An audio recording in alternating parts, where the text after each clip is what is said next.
જય સોમનાથ। આજે હું સોમનાથ મંદિરે સોમનાથ દાદાના દર્શન કરવા માટે આવી ગયો છું। તો આજે આખો દિવસ હું સોમનાથ મંદિરે જ છું।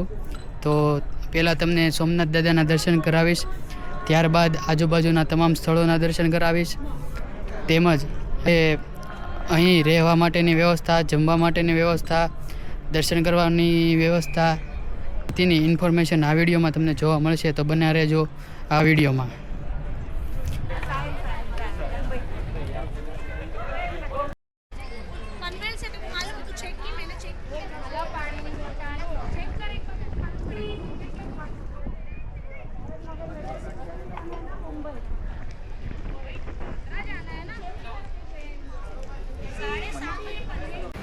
સોમનાથ મંદિરના દર્શનની વાત કરવામાં આવે તો સોમનાથ મંદિરના દર્શન સવારે 6 થી રાત્રે 10 સુધી અને આરતીનો સમય સવારે 7 થી બપોરે 12 અને સાંજે 7 વાગે। એની યાદ અપાવે છે કે જ્યારે સોમનાથ મંદિરને 6 વાર તોડવામાં આવ્યું તે દરમિયાન મુઘલો સાથે જે યુદ્ધ થયું તેમાં જે લોકો શહીદ થયા તેમની યાદમાં આ સ્ટ્રક્ચર બનાવવામાં આવ્યું છે। અત્યારે તમે જે સોમનાથ દાદાના દર્શન કરો તે 7મું જીર્ણોદ્ધાર શ્રી વલ્લભભાઈ પટેલના માર્ગદર્શનની હેઠળ બનાવવામાં આવ્યું છે। તમને શ્રી લક્ષ્મીનારાયણ મંદિર જોવા મળશે તો તેના દર્શન, તો ચાલો હું તમને તેમના દર્શન કરાવું।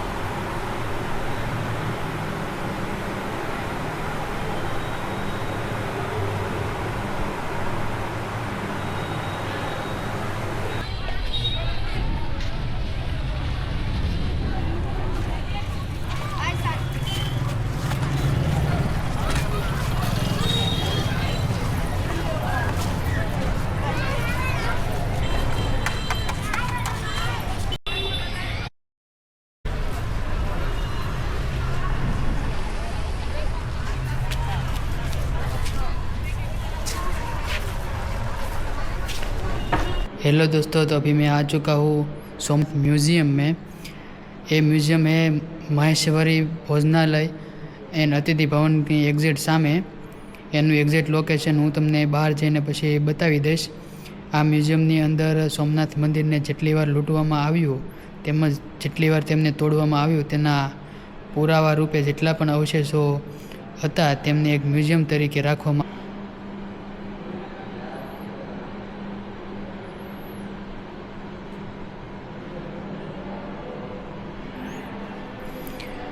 जेम के अहीं गणपति दादानी मूर्ति है, एक पिलर के रूप में थी।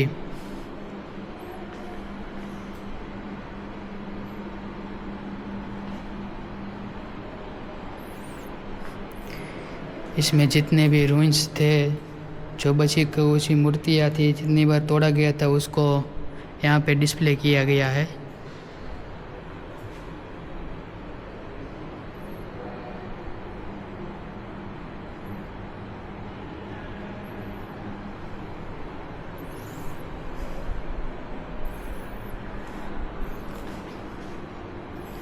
आपको कोई इन्फॉर्मेशन पढ़नी है तो आप पॉज करके पढ़ सकते हैं।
ये जो पुराना सोमनाथ मंदिर था उसके ऊपर का शिखर है।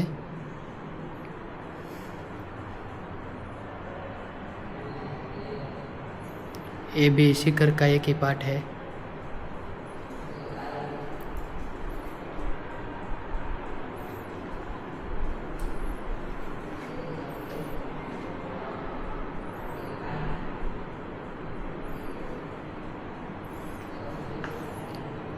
ये भी सोमनाथ मंदिर का शिखर का सबसे ऊपर का भाग है।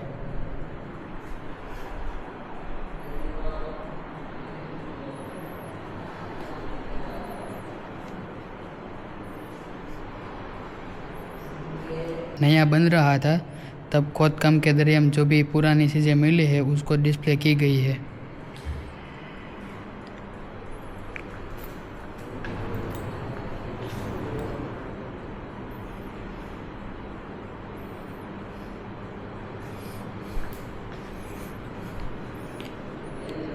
ये समुद्र में से मिला हुआ शंख, ये कुछ बेंगल जैसा है।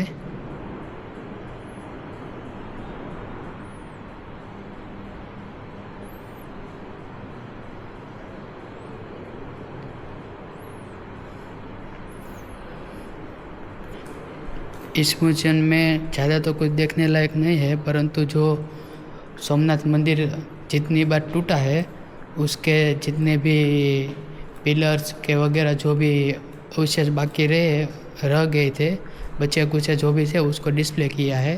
और इसकी एंट्री फ़ी है 10 रुपया और इसका लोकेशन है महेश्वरी भोजनालय ની એકદમ સામે। સોમનાથ અતિથિ ભવનની એક્ઝેક્ટ સામે તમને અહીં સોમનાથ મ્યુઝિયમ જોવા મળશે। જો તમે સોમનાથ દર્શને આવતા હોય અને તમારે શિવલિંગનો સ્પર્શ દર્શન કરવું હોય તો તમારે સોમનાથ મેઇન મંદિરની બાજુમાં અહિલ્યાબાઈ હોલકર શિવ મંદિર આવેલું છે, જે ઓલ્ડ સોમનાથ તરીકે પણ ઓળખાય છે, જ્યાં તમને શિવલિંગનો સ્પર્શ દર્શન, જે શિવલિંગ આબેહૂબ સોમનાથ મંદિર જેવું જ છે તેનો સ્પર્શ દર્શન સાથે તમારે જો કોઈ પણ પૂજાપાઠ કરવો હોય તો તે પણ ત્યાં થઈ જશે। તેમજ તેની સાથે તમારે જો બપોરનું ભોજન કરવું હોય અહિલ્યાબાઈ હોલકર ઓલ્ડ સોમનાથ મંદિરના તમે દર્શન કરી જેવા બહાર નીકળશો ત્યાં તમને સોમનાથ ટ્રસ્ટ દ્વારા ચાલતું નિઃશુલ્ક ભોજન મળી જશે, જેનો ટાઈમ બપોરના 11 વાગ્યાથી 4 વાગ્યા સુધીનો રહેશે। તેમજ જો તમે સોમનાથ ટ્રસ્ટમાં અને જો તમે સોમનાથમાં રોકાણ કર્યું હોય અને તમારે નાઇટનું ભોજન કરવું હોય તો તમારે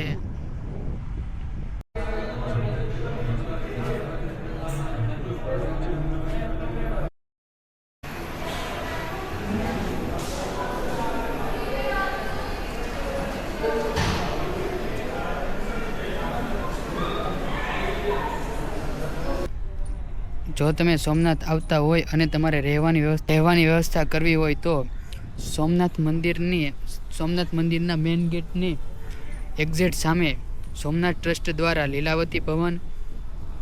લીલાવતી અતિથિ ભવન, મહેશ્વરી અતિથિ ભવન, સાગર દર્શન અતિથિ ભવન અને એસી એન્ડ નોન એસી ડોરમેટરીની વ્યવસ્થા કરવામાં આવેલ છે। એસી અને નોન એસી ડોરમેટરીની વાત કરવામાં આવે તો નોન એસી ડોરમેટરી પર પર્સન 100 રૂપિયા અને એસી ડોરમેટરીની વાત કરવામાં આવે તો તેમની પ્રાઇસ છે પર પર્સન 200 રૂપિયા। તેમજ તમારે જો પર્સનલ રૂમ અથવા ફેમિલી રૂમ જોતો હોય તો તેમની પ્રાઇસ 750 से लेकर 1500 तक એસી અને નોન એસી લીલાવતી અતિથિ ભવનમાં તમને મળી જશે। સોમનાથ મંદિરના મેઇન ગેટથી દર્શન કરી અને સોમનાથ ટ્રસ્ટના રહેવાસમાં તમે એન્ટ્રી લેશો ત્યારે તમને સૌપ્રથમ ગાર્ડન જોવા મળશે, ત્યારબાદ આ પ્રકારની બિલ્ડિંગ જોવા મળશે। આ છે એસી ડોરમેટરીનું બિલ્ડિંગ, જેની પર પર્સન કિંમત છે 200 રૂપિયા। ત્યારબાદ તેમની પાછળ તમને 2 મોટા એસી ડોરમેટરીના બિલ્ડિંગ છે, જેમાં પર પર્સન કિંમત રહેવાની છે 100 રૂપિયા અને તેમની પાછળ જ આગળ જતાં તમને લીલાવતી અતિથિ ભવન તેમજ મહેશ્વરી અતિથિ ભવનના બિલ્ડિંગ જોવા મળશે, જે તમને 750 થી 1500 તક એસી અને નોન એસી રૂમ તમને રહેવા માટે મળી જશે। તેમજ તમારે ચેકિંગનો ટાઈમ રહેશે સવારે 10 વાગ્યા પછી. આઉટનો સમય રહેશે સવારે 9 વાગ્યે. તેમજ તમારી પાસેથી એક્સ્ટ્રા ડિપોઝિટ લેવામાં આવશે.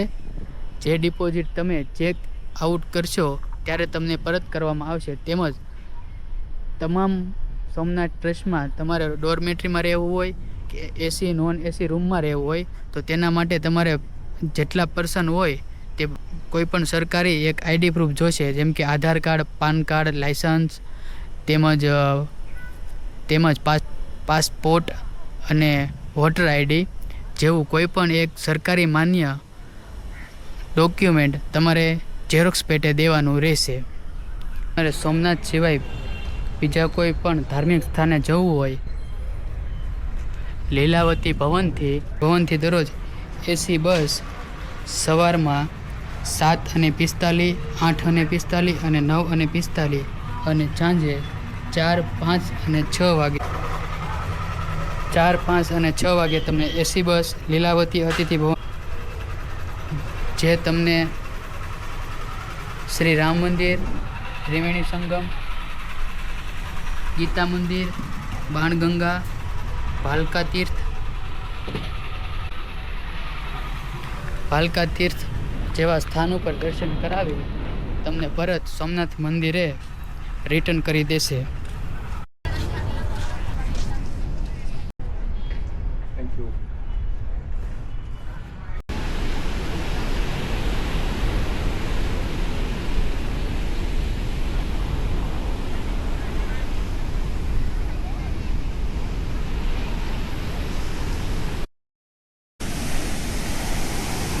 સોમનાથ બીચ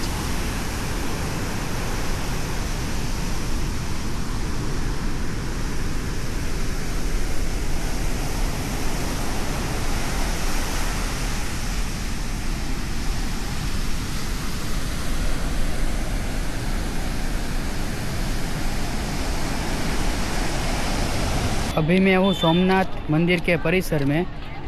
रात के करीब बचे 9:30 पर अभी भी दर्शनार्थियों से भरा पड़ा है. क्या जगमगा रहा है सोमनाथ मंदिर, खूबसूरत लगता है. ये अपना लक्ष्मी नारायण मंदिर.